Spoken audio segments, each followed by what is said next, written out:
Olá, eu sou Giovanna Locatelli, correspondente internacional da BMC News nos Estados Unidos, e estamos começando mais um BMC Connection. Hoje estou muito feliz de receber aqui o Guilherme Zanin, que é analista de investimentos da Avenue Securities, economista e gestor CGA, CNPIT. Guilherme, muito obrigada por estar aqui com a gente no BMC Connection. Obrigado a vocês, foi um prazer aqui estar sempre com o pessoal da BMC, também falar com o professor, outro economista aqui no dia do professor, então parabéns, e vamos falar um pouco mais aí sobre o mercado mundial.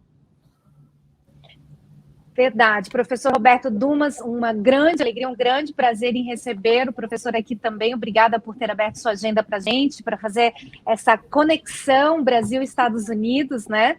Professor que tem mais de 30 anos de experiência no mercado financeiro no Brasil e internacional, é especialista em China, inclusive trabalhou, né, representou o Banco Itaú BBA em Xangai, atuou nos bancos dos BRICS em Xangai também, o currículo extenso, é mestre em economia pela Universidade de Birmingham, na Inglaterra, mestre em economia chinesa pela Universidade de Fudan, na China, graduado, pós-graduado, enfim, tem muito estudo, muito trabalho na China, né, professor?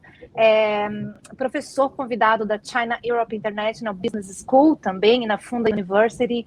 Professor Dumas, obrigada pela sua presença. E no mês que a gente comemora aí o Dia dos Professores, né, a profissão que forma profissões.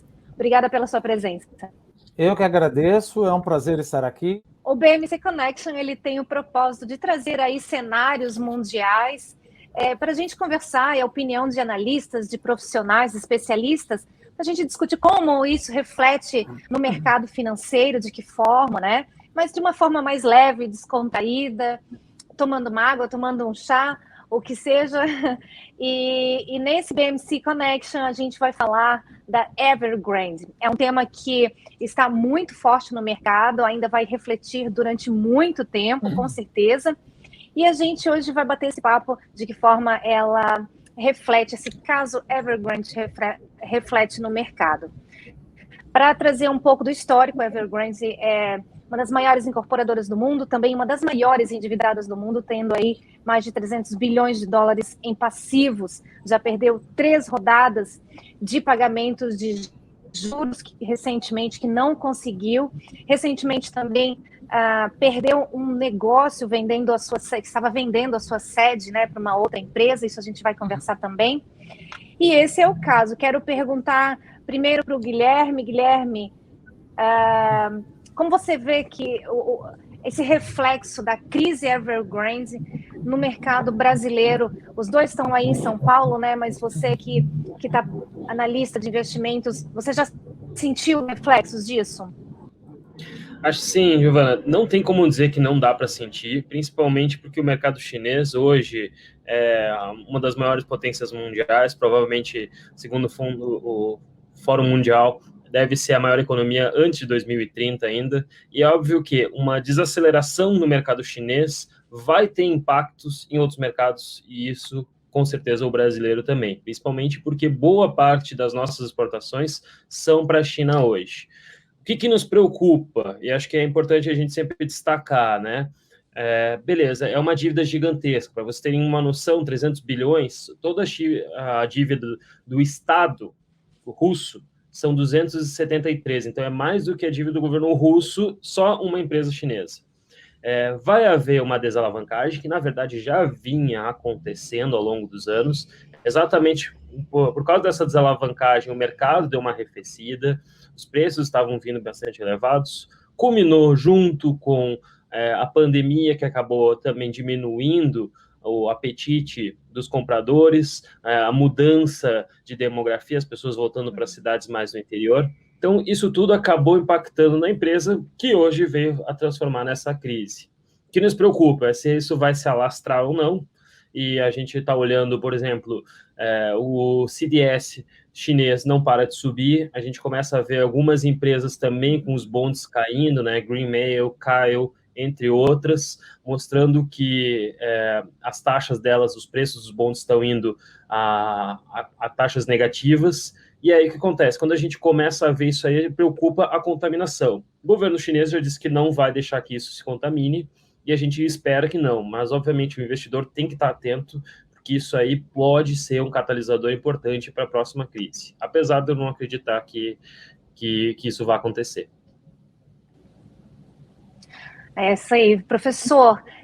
A Evergrande ela teve sua ascensão aí nos últimos anos, né, surfando a onda de corrida atrás do setor imobiliário. A economia fortaleceu, as pessoas conseguiram ter mais dinheiro e correram atrás dos imóveis. Então, tentando surfar essa onda, a Evergrande se endividou, não só ela, como outras incorporadoras, né? Tiveram um crescimento muito rápido, mas por a custa de um endividamento muito rápido, né? Isso levou à explosão dos preços no setor imobiliário, né? E agora, o que pode vir a acontecer? O professor que tem essa experiência China, tem a experiência Brasil, isso, como o Guilherme falou, vai impactar muito dentro do nosso mercado, né? Não, eu concordo com o que o Guilherme falou. Veja, a Evergrande, com 300 bilhões de dólares de endividamento, ela é uma gigante do real estate. Mas, como ele também colocou, eu não acho que isso acaba se transformando numa Lehman Brothers pelo seguinte, é questão de analisar como é que é o sistema político, não econômico da China. Nós estamos falando de uma ditadura. A gente sabe, quando a gente estudou na faculdade, sociologia, etc., que economia, política e sociedade é uma coisa só. Se a economia vai mal, a sociedade reclama, eu peço a cabeça do rei. Ou seja, eu não voto no meu presidente, eu não reelejo o meu presidente. Numa ditadura não pode fazer isso. E a China nunca esqueceu o que aconteceu em 4 de junho de 1989, que foi o massacre da Praça da Paz Celestial. É bem verdade que os credores offshore da Evergrande vão acabar sentindo a pancada, já estão sentindo, vai ter uma reestruturação, mas eu acho muito difícil que os credores locais e que os mutuários locais e que os fornecedores locais sofram da mesma maneira, porque isso acaba suscitando uma tensão social. Essa tensão social acaba suscitando uma reclamação e aí pondo em risco a legitimidade do Partido Comunista Chinês. Porém, não quer dizer, já que você está nos Estados Unidos, que isso vai ser costless, que isso vai ser sem custo. Alguém vai ter que pagar a conta. O que eu quero dizer com isso? Quando teve a crise de 2008, porque em economia você divide em 3 motores: consumo, investimento do setor privado ou público e exportação líquida. Até 2008, a China cresceu muito via exportação líquida e via investimento, mas não via consumo. Você está querendo dizer que o chinês não consome? Não, o chinês consome muito, mas produz muito ao quadrado. Esse delta ele exportava.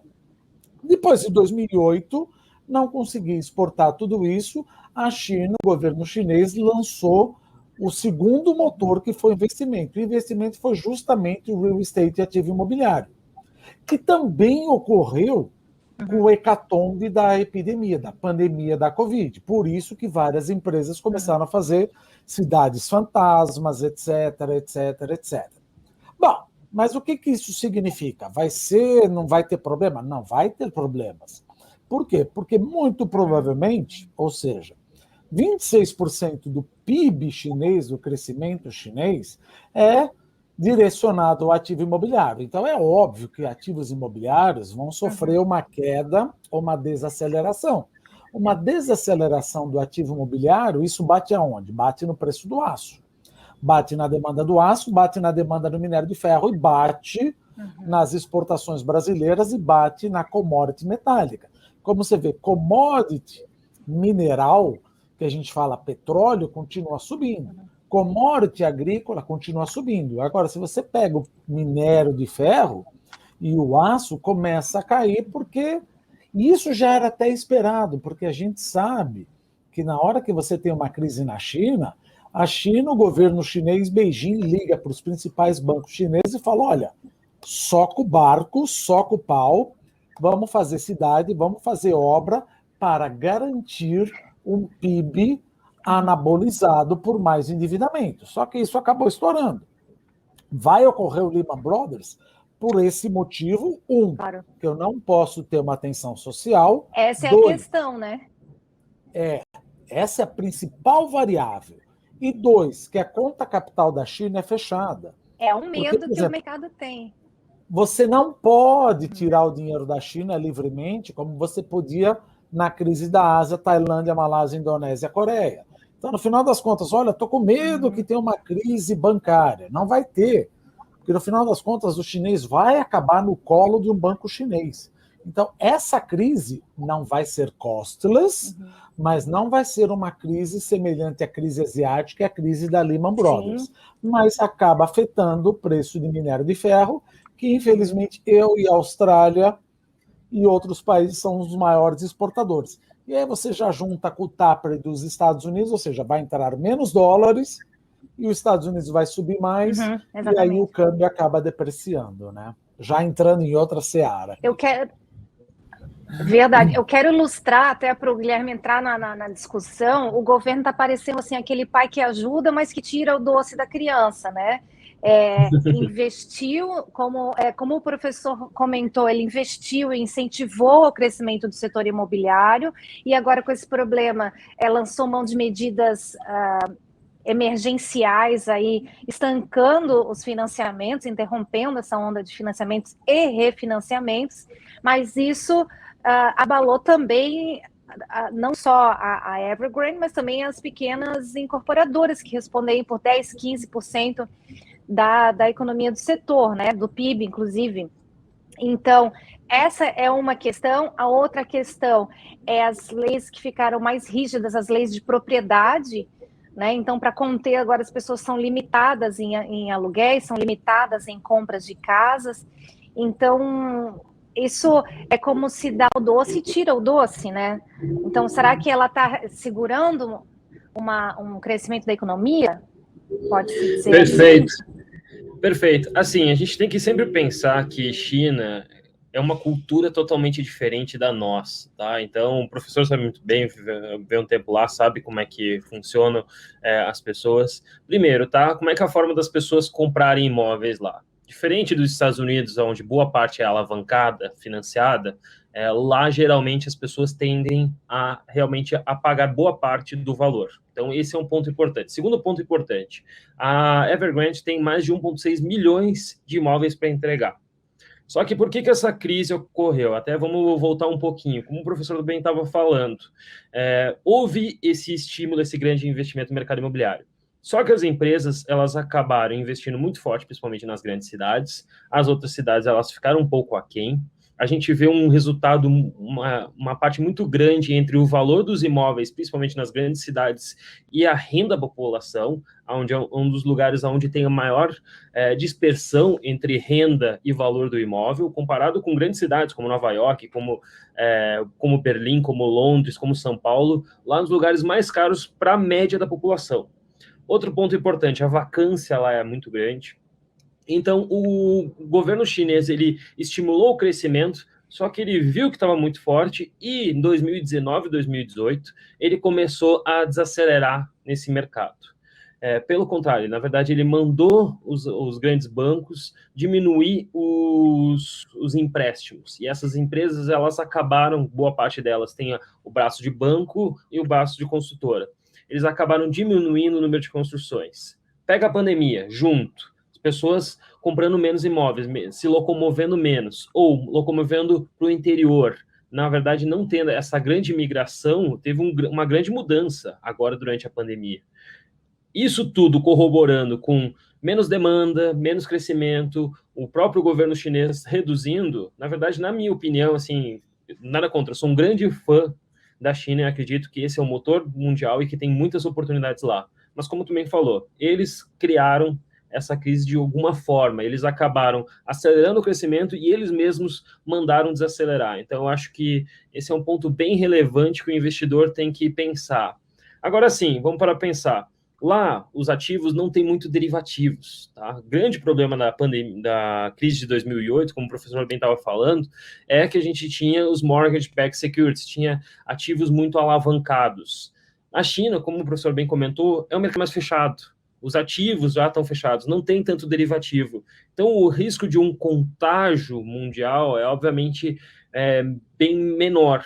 Agora, como também o professor bem falou, a gente comentou desde o início, isso não quer dizer que vai ser de graça. Provavelmente vai custar o quê? Menos crescimento. E menos crescimento do motor de crescimento mundial, obviamente, é negativo, sim. Então, a gente tem que começar a se preocupar mais com esse cenário de maior estagnação, e muita gente vê até com inflação, exatamente como o professor falou, de preços maiores, custos aumentando, problemas de supply chain, tapering vindo junto. Então, a gente está com um grande problema de inflação, em boa parte, mas o crescimento deve ser menor e a China deve puxar esse crescimento talvez para baixo. Professor. No final, é isso daí, ou seja, a gente não pode chegar e falar, olha, a crise da Evergrande. A crise da Evergrande não é a única coisa. Agora nós estamos numa crise energética na China. Nós estamos numa crise energética na China, nós estamos numa crise energética também na Europa. Nós estamos também numa crise energética por causa do furacão Aida, que destruiu todas as barcaças de fertilizante, e isso acaba impactando. As plataformas offshores, né? Exato, então você não pode chegar e falar, olha o Evergrande. Não dá para analisar uma coisa só. A crise energética. A Evergrande já foi um problema? Foi. Agora multiplica por 8.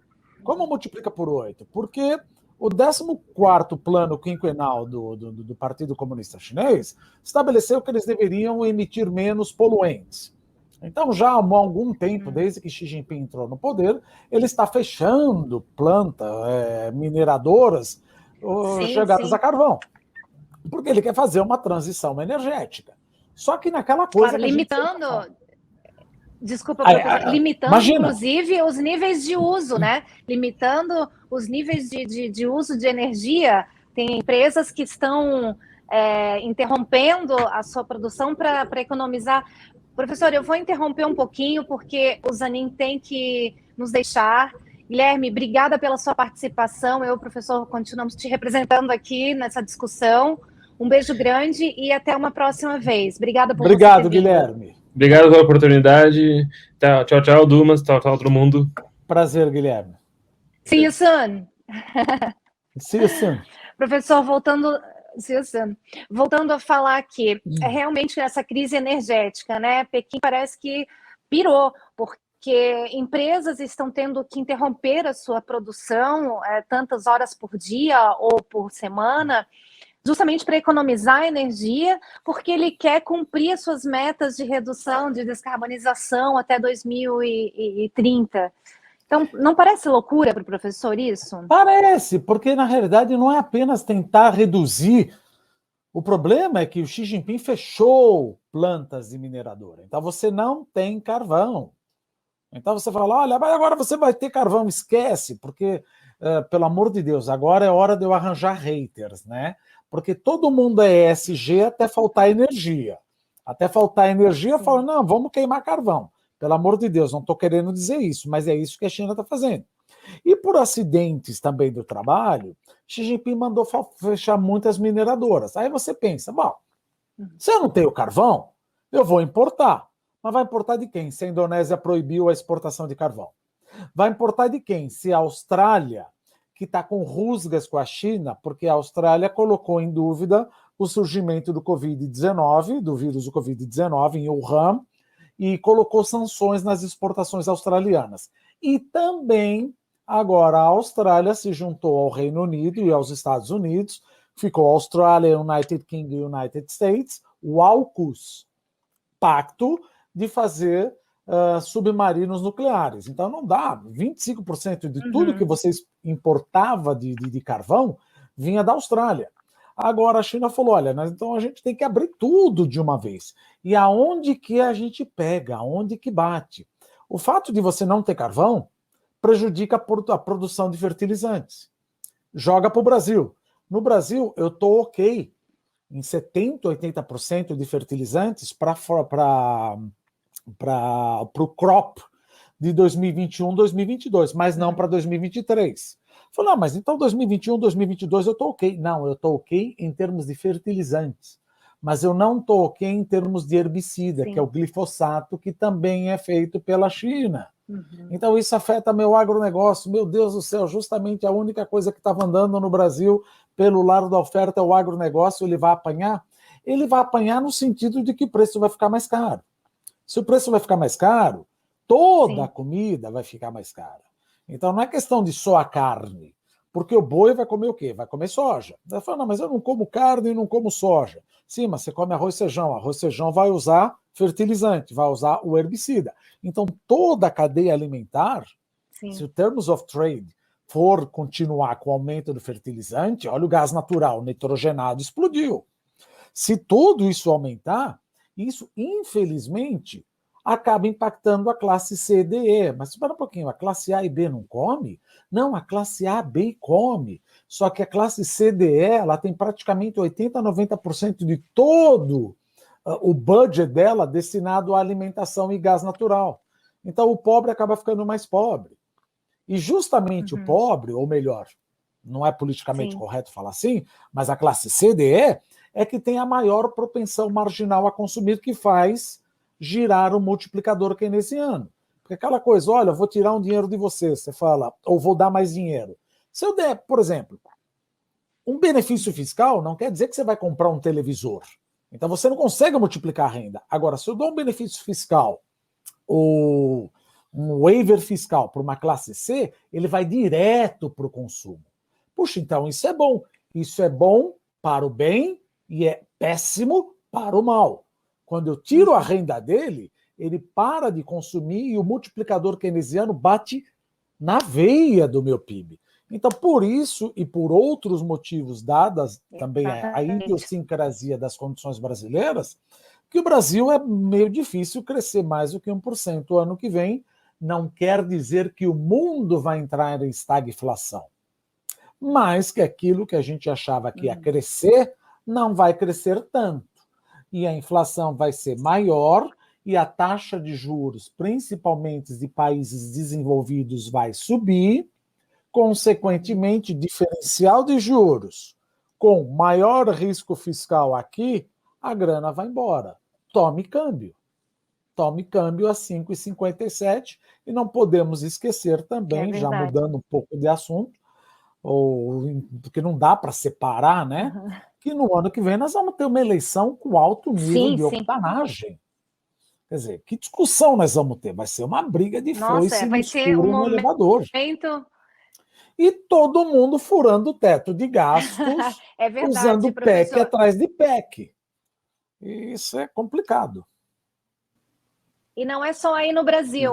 Aqui a gente já está experimentando com eleições municipais, que já estão em andamento, aqui é um pouquinho diferente daí, né? Mas com certeza vai ser um momento explosivo, a gente vai estar acompanhando. O assunto, sempre com o professor, rende muito, a gente acabou saindo da Evergrande um pouquinho, mas quero voltar a sentar com o professor para a gente falar sobre energia, porque esse é um assunto que me encanta muito, me interessa muito. Acho que existe um desequilíbrio aí mundial com as fontes de energias renováveis. Acho que existe uma demanda reprimida ali, um lugar muito maior para crescer, que os países... Quero entender por que os países não estão crescendo tanto nesse setor. Energia fotovoltaica, energia eólica, energia hidrelétrica. Nossa, temos infinitas possibilidades, mas acho que tem alguma coisa por trás aí, e é isso que eu quero saber, e a gente discute isso numa próxima vez, num próximo encontro. Tá bom, professor?